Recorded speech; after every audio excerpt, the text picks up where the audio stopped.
Let's reach together for some inspiration. Let's speak about some well-known writers who use fountain pens as part of their creative processes. First, let's talk about Neil Gaiman. Neil Gaiman, I first became aware of him through his writing of some Doctor Who episodes. I'm a huge Doctor Who fan, and I've since read some of his books, including his Norse mythology. He's famous for writing American Gods and Good Omens and many other really interesting stories that just take mythical elements and magical elements and combine them in very creative and interesting ways. Always an interesting, fun read with Neil Gaiman. So he is famous for using two fountain pens openly. The first is a Pilot Custom 823 with a broad nib that he uses at his book signings. So there's quite a few pictures of him out there signing books with this beautiful pen. And of course, the Pilot Custom 823 is one of the most exquisite fountain pens that there are. It has a beautiful vacuum filling mechanism that holds quite a bit of ink, which is probably why he uses it for his book signings. And although I have a medium nib and it is really, really flowy and smooth and wonderful, I can only imagine that that broad nib is just more so, which probably aids in his signing his name the many times over that he must do when he's doing a book signing. So, fantastic choice on the part of Mr. Gaiman. Secondly, he's known for using the Lamy 2000. I'm not sure which nib he uses for this, but it is a Lamy 2000, and he's known for writing his books, his stories, longhand, in almost a journal format. And that's his first pass. He loves to be creative, just writing, forming the words. Sometimes he crosses out, he puts notes in the margins. His manuscripts are actually really interesting to look at. And he's making these with the Lamy 2000. Once again, a really nice workhorse of a pen. Not known for false starts, so always there at the ready. It also has a really quick cap action, so I could see how you would want to use that as you get more and more creative and the words start flowing. Also, it has a decent ink capacity, so he's not going to be refilling too regularly. And he'll be able to just write as long as he needs to, as long as those ideas are coming. So those are excellent choices for Mr. Gaiman. The next writer I'd like to discuss is Haruki Murakami. This Japanese genre-spanning, surrealistic, absurdist, hard to describe, just an absolutely interesting, compelling, amazing writer and really compelling personality as well. My wife adores Murakami, so there's quite a few of his books here, and I've read a few myself. He's known for Killing Commendatore, for Kafka on the Shore, for 1Q84, and just so many more books. Norwegian Wood, another one. And just a really interesting writer who actually mentions fountain pens as the means by which he began his writing career. And this is what he says.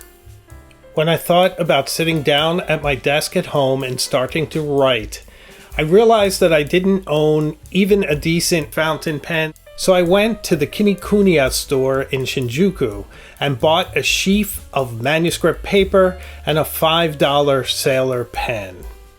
So Murakami was inspired by Sailor, which is a fantastic choice. I still see that Sailor puts out quite a few beginner fountain pens. I like Sailor, they're fantastic pens. Their quality just goes from their lowest tier pens all the way up to their very exclusive and incredible pens like the King of Pens. Just absolutely brilliant, brilliant company. So Murakami made an excellent choice. Now let's talk about one of my favorite poets, Dylan Thomas, that Welsh poet who had such an amazing command over the sound of language, the alliteration, the assonance, that just impending meter that just never quit, just absolutely brilliant, that sort of lulled you in with almost a sing-song approach and then devastated you with the levels of his meaning.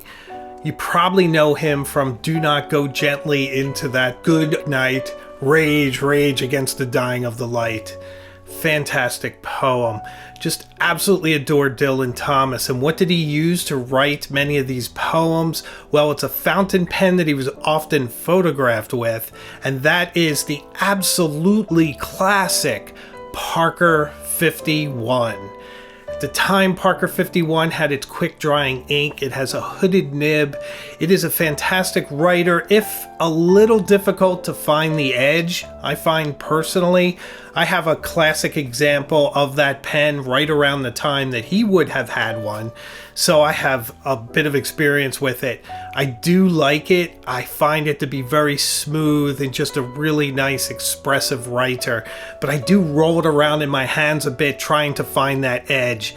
I imagine that he was very familiar with this pen and didn't have that issue because he produced some absolute masterpieces with his Parker 51. Let's speak now about the Indian-born American writer Salman Rushdie. He is known for The Enchantress of Florence, The Ground Beneath Her Feet, and of course, the Satanic Verses. Mr. Rushdie has suffered for his art and has become a symbol of free speech and free expression all over the world. So which fountain pen does he prefer? It's the Mont Blanc Meisterstück Classique, which is an elegant pen, very slim, sophisticated, and very beautiful in how it writes. He likes it because it is so smooth, as he said to New York Magazine, saying that many fountain pens feel scratchy to him, so he gravitated toward the smoothest one he could find, which is the epitome of Mont Blanc. Smoothness is really their strong suit. Mr. Rushdie is a prolific writer, just grounded in history, yet with this incredible dose of magical realism. I think it's really interesting that it's a Mont Blanc Meisterstück that is his inspiration when he's writing by hand. But it's a fantastic choice. It's definitely an elegant and civilized pen for a very interesting writer and personality. So I saved my namesake for last. When it was time to create my nom de internet, I went to my favorite writer and my favorite fictional character and put them together, came up with Hemingway Jones. And so we have Ernest Hemingway to consider here, and there's a lot to say. Of course, Ernest Hemingway really redefined literature and how sentences were constructed. There was much more of a tendency to be very long-winded, just fill in a bunch of adjectives and just make a sentence as verbose as you possibly could. Hemingway came along with a very sparse use of language that he learned as a cub reporter and a journalist. He just learned how to pare down his language to its most essential elements. And in fact, he even experimented with taking the point of a sentence or a story out so that it was hinted at and had even more resonance. So really fascinating. Hemingway is always subjected to different revisions over the years. People see him in many different ways. He's a very complex individual. He definitely had some interesting portrayals that will surprise a lot of people if you read his entire catalog. It's very modern and always surprising and always easy to understand in that sparse but lyrical language. So, which fountain pens did Hemingway use? There's a lot of talk about this, and I actually went through a lot of my pictures. I tried to find some lists of his belongings, and it's interesting. You were more apt to find his desk with shotgun shells and different ephemera from his trips rather than his pens. It seems like they weren't valued at the time his belongings were inventoried, and no one really held on to them. Now, his writing style was normally with a pencil, longhand, which he then would retype. And occasionally he typed. So his pens were often used for other things, for his correspondences, which are fascinating, and for his housekeeping, for writing checks, for writing notes to people, and whatnot. So he is always associated with Monte Grappa pens because in World War I, he was stationed in Bassano del Grappa, which is where these pens were produced, and he probably owned some at one time.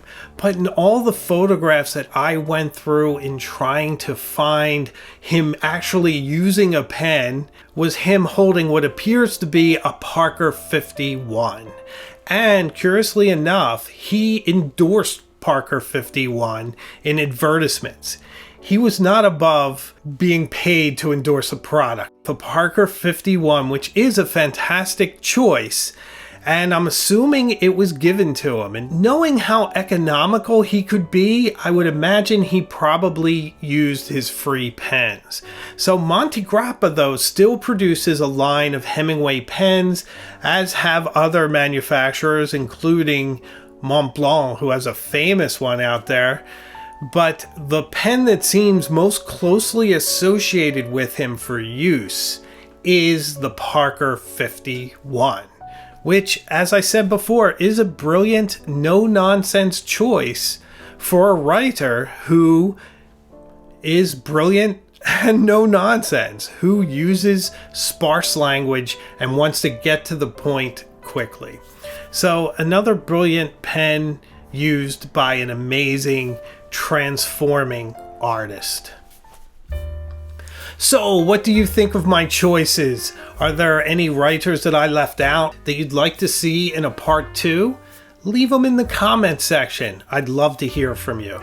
And if you've reached this point in the video and you haven't subscribed, please do. I'd love to have you on this journey with us. I promise you we are going to some really interesting places. And if you'd like to support the channel even more, consider membership. I'd love to have you behind the scenes, and it really helps to keep the lights on. So I make new videos every week, and I have a live show Tuesday nights at 8 p.m.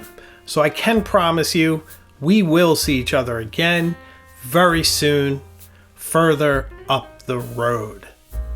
So take care.